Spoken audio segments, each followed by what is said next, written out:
virtual experience.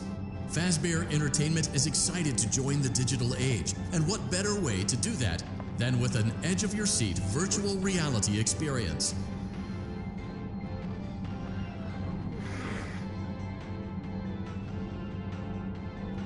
We know that Fazbear Entertainment has developed something of a bad reputation over the last few decades, and while it's true that some stories associated with our name were loosely based on actual events, the majority of them were total fabrications from the mind of a complete lunatic. Lawsuits pending. But we aren't above laughing at ourselves. Ha ha ha. That's why we have recreated many of these completely fictitious scenarios, lies, that you've been fed over the last several years into a hilarious VR game, in the hopes that we can finally move past these childish ghost stories and develop a new relationship with you, as well as your kids. Don't forget the merch, perfect for birthdays. So sit back and enjoy a few scares. We do, however, ask that you agree to a simple waiver before you play. It's mostly just you acknowledge that Fazbear Entertainment is not responsible for accidental digital consciousness transference, real-world manifestations of digital characters, nightmares, night terrors, night sweats.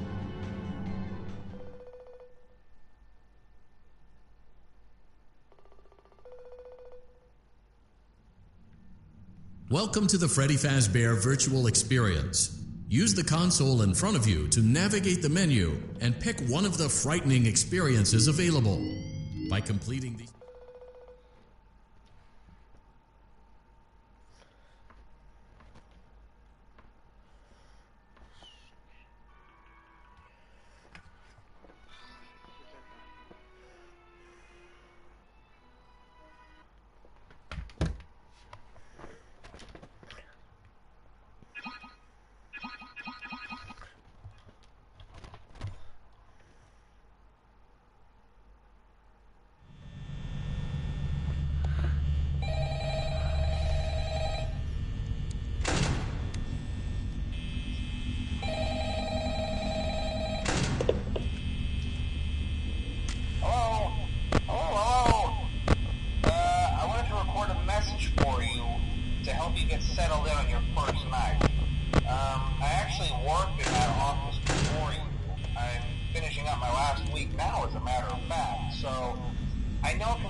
Within 90 days, or as soon as property and premises have been thoroughly cleaned and bleached and the carpets have been replaced, blah, blah, blah. Now, that might sound bad, I know, but there's really nothing to worry about. The animatronic characters here do get a bit quirky at night, but do I blame them? No. If I were forced to sing those same stupid songs for 20 years and I never got a bath, I'd probably be a bit irritable at night, too. So remember, these characters hold a special place in the hearts of children, and we need to show them a little respect, right? Okay. So just be aware, the characters do tend to wander a bit. They're left in some kind of free roaming mode at night. Something about their servos locking up, they get turned off for too long. They used to be allowed to walk around during the day, too.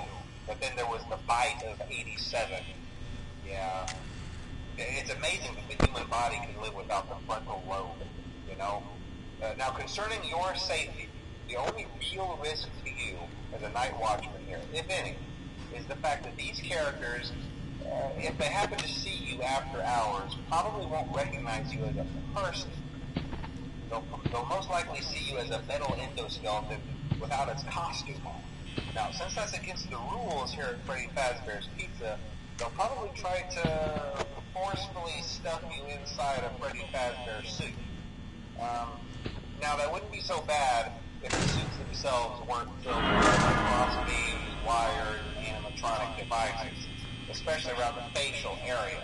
So you can imagine how having your head forcibly pressed inside one of those can cause a bit of discomfort and death.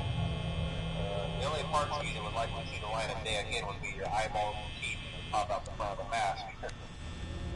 Yeah, they don't tell you these things when you sign up. But hey, first station debrief. Check those cameras. Remember to close the doors only if absolutely necessary.